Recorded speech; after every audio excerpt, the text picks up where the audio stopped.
मुफ्ती सलमान अजहरी साहब के बारे में असदुद्दीन ओवैसी साहब ने बिहार के अंदर क्या कहा है, ये सुनना आपके लिए बहुत ज़रूरी है। और ये वीडियो सोशल मीडिया पर बहुत तेज़ी से वायरल हो रही है और इस तकरीर का हर जुमला, हर लफ्ज़ सुनने के काबिल गौर है, गौर करने के काबिल है। तो चलिए सुनते हैं असदुद्दीन ओवैसी साहब का ये बयान। जो नफरत का माहौल पूरे देश में पैदा कर दिया गया कि अगर कोई तकरीर करता है मौलाना, कोई शेर पढ़ता है मौलाना, तो उठाकर उसको जेल में डाल दिया जाता है।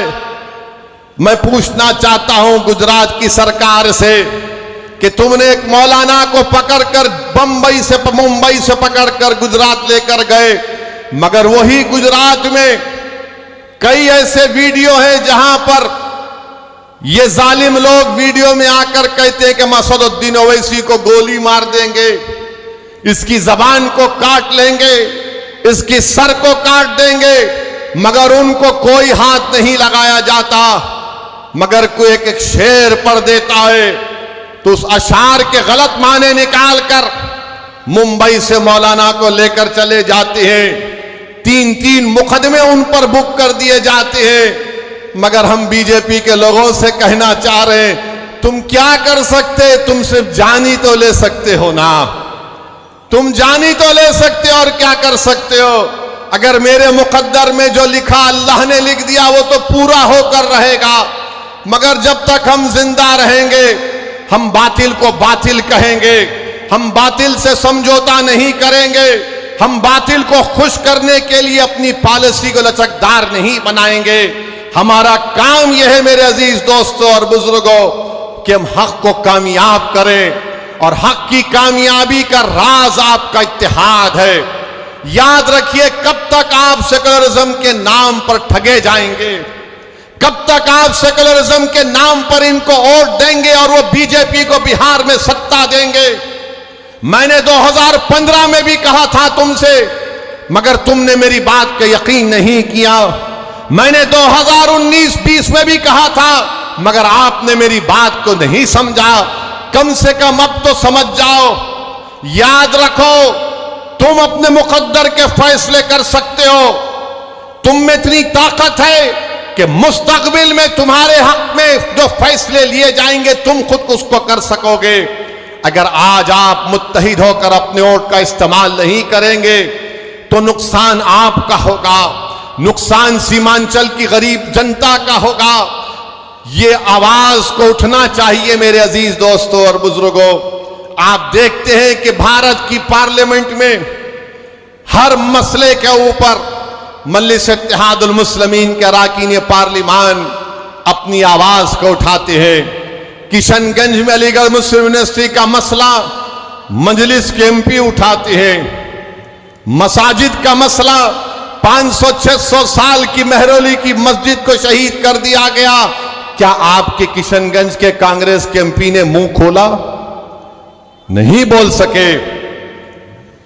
किसने बोला? मजलिस इत्तेहादुल मुस्लिमीन ने उसकी आवाज उठाई। आप देखते हैं बिल्किस बानो का मसला हुआ, किसने पार्लियामेंट में उसका मसला उठाया?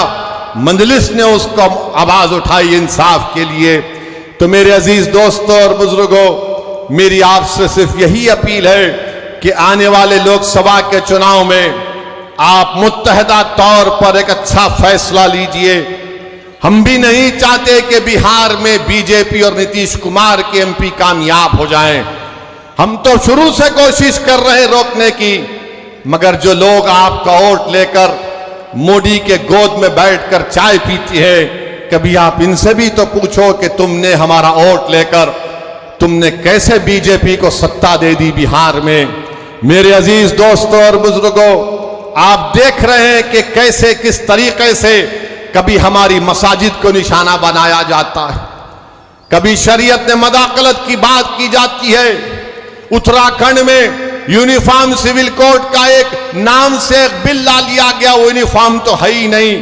अब नहीं मालूम नीतीश कुमार क्या करने वाले हैं। बीजेपी के साथ मिलकर बैठे हैं। यहां पर फसाद हुआ था 1 साल पहले, 100 साला मदरसे को जला दिया गया। मैं तुमसे पुकार कर कह रहा था, कहां है वो सेकुलरिज्म के दावे करने वाले? कहां है तेजस्वी यादव जब 100 साल के मदरसे को जला दिया गया, कोई आवाज नहीं उठी। एक 12 साल के बच्चे को सीवान में ले पकड़कर उसको 8 दिन जेल में डाल दिया गया, किसी ने आवाज नहीं उठाई। मैं कह रहा था, पुकार रहा था, मेरे भाई याद रखो, अगर तुम्हारे लिए कोई लड़ने वाला नहीं होगा तो जुल्म जारी रहेगा। हमारे वतन अजीज की हकीकत यही है कि जब तक तुम्हारी आवाज नहीं होगी, तुम्हारा कोई पुरसाने हाल नहीं हो सकता है। जब तक तुम्हारा नेता नहीं होगा, कोई तुम्हारा काम नहीं कर सकेगा। आप बताइए, इतनी बड़ी तादाद में सर्वे हो गया, का सेंसस हुआ, जो अख्तर भाई ने मुझे यहां पर बताया कि इतना बड़ा सर्वे यहां पर हुआ सुरजापुरी बिरादरी का। अख्तर भाई ने बताया कि सुरजापुरी बिरादरी 24 लाख है और उनको नौकरी मिलनी चाहिए 38,000 के करीब, और उनको नौकरी मिली सिर्फ 15,350। क्या सुरजापुरी भाइयों ने कि फिर फैसला कर लेंगे कि तुम इनको वोट दोगे?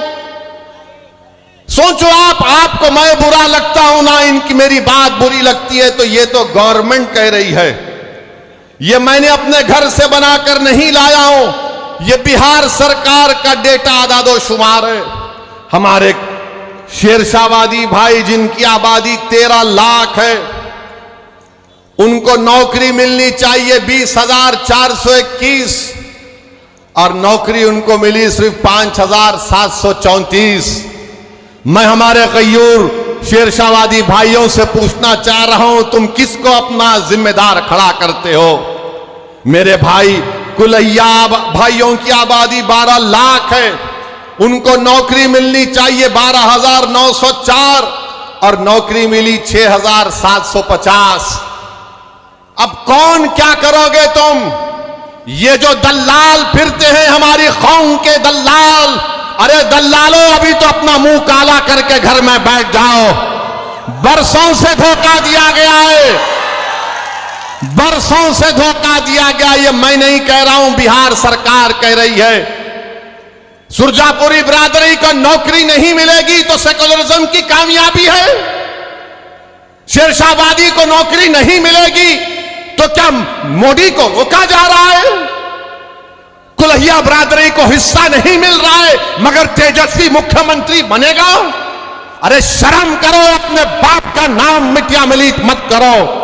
अगर अभी भी तुम्हारे दिलों में जो धोखा देकर चले गए, अगर तुम्हारे दिलों में गीरत बरकरार है तो सोचो कि किससे धोखा हो रहा है।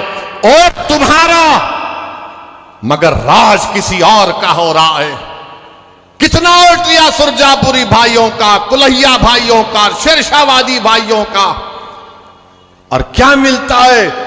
कुछ नहीं मिलता, सिर्फ वादे मिलते हैं और चुनाव आएगा तो बोलेंगे सेकुलरिज्म को जिंदा रखो।